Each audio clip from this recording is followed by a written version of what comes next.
why you can just chat GPT your way into Venezuela. Today we discuss.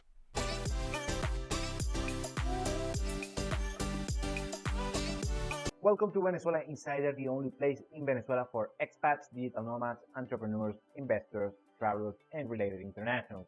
For more information, venezuelainsider.com. Something I see often regarding Westerns, especially the younger ones in Venezuela, they are interested in Venezuela, is that, they like to play the sorcerer's apprentice thing. They want to learn about Venezuela, of course, using Google, using social media, and lately using AI platforms like ChatGPT.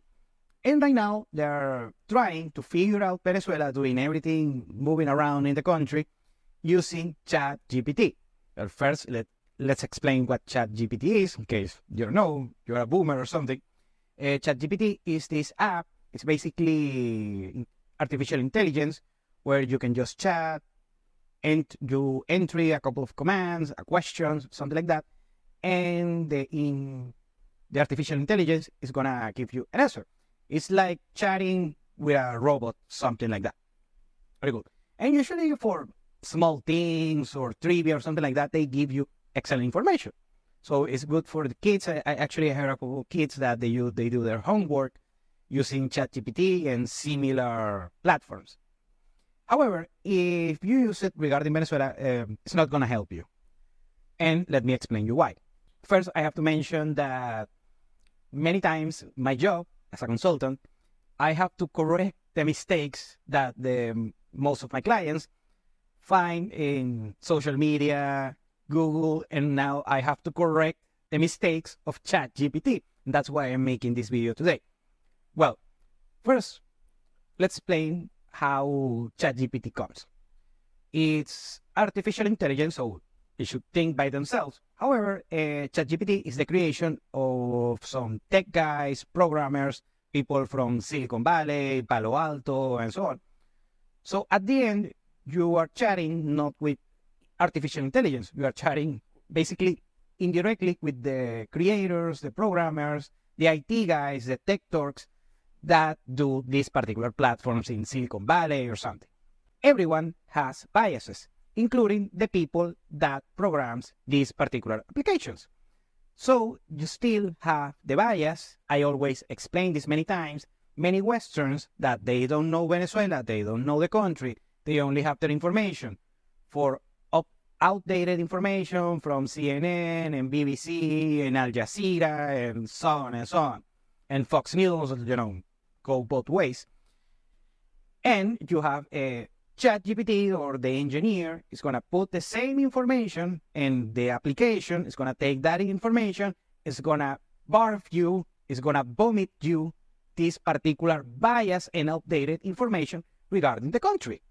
And that's why if you use applications like ChatGPT in Venezuela are going to give you bad results. So remember, every time you use these particular applications, especially ChatGPT, because I already getting reports, not just for Venezuela, for everything, is that they have a bias, a political bias. On the particular case of the creators of these technologies in Silicon Valley and so on, is that these particular people on Silicon Valley, on the, the FANG stocks and the big tech companies in the US, is that they have a left leaning bias, a little bit woke, a little bit, let's say, watered down version of reality. So if you want information from these particular applications and AI and so on, they're going to give you center left leaning, even some woke tilted information. Is not the real pragmatic information that you are going to need regarding the country. The second reason why you should not use ChatGPT in order to navigate your way in Venezuela is that the real information, the real intel that you're going to need regarding Venezuela, business, politics, travel, social nuances, dating, whatever might be the case, you're going to get it from the streets. You have to be street smart in order to get information. I use internet, of course, a lot, but mostly is for getting the information that you guys are getting in the West and 89% is just wrong, is crap information, or is just outdated information. Meanwhile, the real information most of the information that I give you guys in this channel, and of course to my clients especially, comes from the streets, comes from sources, trusted sources, regarding business, regarding, of course, social nuances, dating, and so on. And I work very hard to keep it updated. And that particular information, and of course, there are some information that I get online, but I know the sources that are truthful, and also every source is biased, so I have to recognize the particular bias of the source. Could be pro-government, anti-government, more pro, bullish sentiment, more positive sentiment of the country. Some people have a negative sentiment for the country, and I have to differentiate every particular bias that my sources have. And when I say sources, I mean, it's not like, the CIA or something like that, or the local services, agency services, just random people that work, let's say, as an Uber driver or on a restaurant or a small business owner that I speak with about the situation and so on and so on. And that's the key difference and something that you're going to need if you want to be successful in Venezuela regarding your particular endeavor. So you need to trust the streets and you need to trust your social skills.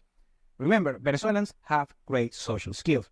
So random conversations or going to a particular source is going to be way more beneficial than just introducing some commands in a particular app, AI app, or platform like ChatGPT. So that's why you should be careful when you're dealing about Venezuela and using AI applications like ChatGPT. And also the same thing goes for Google or mainstream media or social media and so on and so on. So be careful on that particular regard. Thank you for watching Venezuela Insider. Please like, share, and subscribe. Follow us on social media. If you want to work with us, VenezuelaInsider.com. Thanks again and have a nice day.